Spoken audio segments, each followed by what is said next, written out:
দর্শক, নির্বাচনী প্রচারণার খবর জানাতে আমাদের সাথে লক্ষ্মীপুর এবং জামালপুর থেকে যুক্ত হচ্ছেন সহকর্মীরা। শুরুতে চলে যেতে চাই লক্ষ্মীপুরের সহকর্মী নাজমুস সাকিবের কাছে, এবং নাজমুস সাকিবের কাছ থেকে জেনে নিতে চাইব দিনের শেষ ভাগে প্রচারণা কতটা জমেছে, বিস্তারিত জানাবেন। প্রার্থীরা কি বলছেন, ভোটাররাই বা কি বলছেন? সংসদ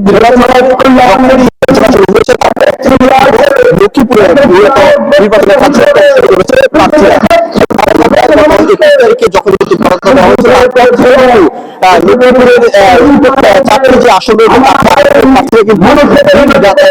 মাঠে নেমে গেছে প্রচারণা করার জন্য, সেই কথায় আমরা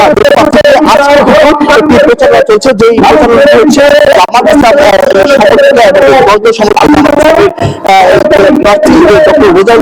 তার আমরা এছাড়া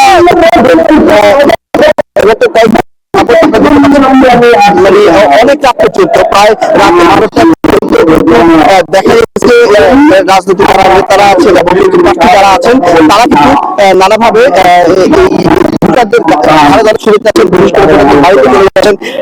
শহরের মধ্যে আমরা দেখেছি যে শহরের ভিতরে যেসব বাসা বাড়িতে বা ফ্ল্যাট বাসায় যেসব ভোটার রয়েছেন তাদের কাছে কিন্তু প্রার্থীরা রয়েছেন তারা কিন্তু ছুটে যাচ্ছেন।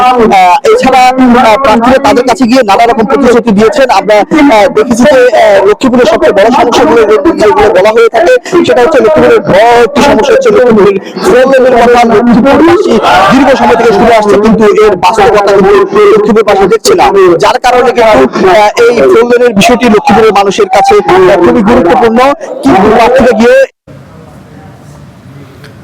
সাকিব আপনাকে ধন্যবাদ, এবং আমি চলে যেতে চাই এই মুহূর্তে জামালপুরের সহকর্মী আলমগীরের কাছে। আলমগীর আছেন অনেকক্ষণ ধরেই, আলমগীরের কাছ থেকে জেনে নিতে চাইবো জামালপুরে নির্বাচনী প্রচারণা কেমন চলছে, প্রার্থীরা কি প্রতিশ্রুতি দিচ্ছেন?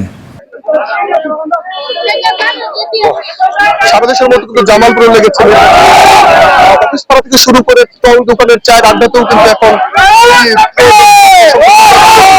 হাওয়া উত্তাপ আসলে ছড়ে বেড়াচ্ছে। বিশেষ করে প্রার্থী আসলে প্রতি পাওয়ার পর থেকেই কিন্তু তাদের যে নির্বাচনী এলাকা রয়েছে সেই এলাকাগুলোতে কিন্তু তারা নির্বাচনী প্রচার প্রচারণা চালিয়ে যাচ্ছে। কিন্তু আমি আসলে এই মুহূর্তে জামালপুরের ইসলামপুর যে আসন রয়েছে, জামালপুর দুই আসন, দুই আসনে কিন্তু এই মুহূর্তে ইসলামপুর যে ঝাউলতলা বাজার রয়েছে সেই ঝাউলতলা বাজার গণসংযোগ চালাচ্ছে জামায়াতের যিনি প্রার্থী রয়েছেন ডক্টর শামীম হক ফারুকী।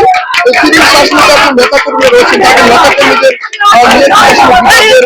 ধারে ধারে যাচ্ছেন এবং নানা রকম প্রতিশ্রুতি আসলে কাছে টানার চেষ্টা করছেন। এর কিছুক্ষণ আগে কিন্তু শামীম হক ফারুকী তার এই জনসংযোগের আগে কিন্তু নির্বাচনী জনসভা হয়েছিলেন।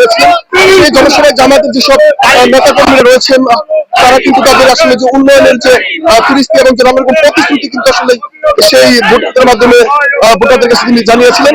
তো আমি এই মুহূর্তে একটু কথা বলার চেষ্টা করবো যিনি জামায়াত প্রার্থী রয়েছেন ডক্টর শামীম হক ফারুকী। আমরা তার কাছে জানতে চাইবো আসলে প্রতীক পাওয়ার পর আপনারা যে নির্বাচনী এই জনসভা বেশ করছেন, প্রচারণা করছেন, আসলে কি পরিমাণ ভোটারদের সাড়া পাচ্ছেন, এছাড়াও আসলে নির্বাচনী পরিবেশ কেমন দেখছেন?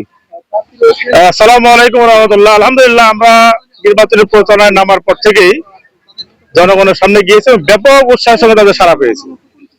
নারী যুবক সকলেই মিলে তারা একটা পরিবর্তনের পক্ষে রায় দিতে চায়। এই কারণে জামাত ইসলামের পক্ষে তাদের ব্যাপক সাড়া, আলহামদুলিল্লাহ আমরা সব জায়গায় সর্বত্র ভালো সাড়া পেয়েছি। ধন্যবাদ আপনাকে। আমি আপনাকে একটু জানিয়ে রাখি আসলে ইসলামপুর দুই আসন রয়েছে, এই দুই আসনে কিন্তু আসলে মোট 4 জন প্রার্থী প্রতিদ্বন্দ্বিতা করছেন। এছাড়া জামালপুরের যে 5টি সংসদীয় আসন রয়েছে, এই 5টি সংসদীয় আসনে কিন্তু মোট 31 জন প্রার্থী আসলে প্রতিদ্বন্দ্বিতা করছেন। তারা কিন্তু সবাই আসলে যার যার গণসংযোগের ব্যস্ত সময় পার করছেন। তো এই ছিল জামালপুর থেকে আসলে গণসংযোগের সর্বশেষ তথ্য। রঞ্জু।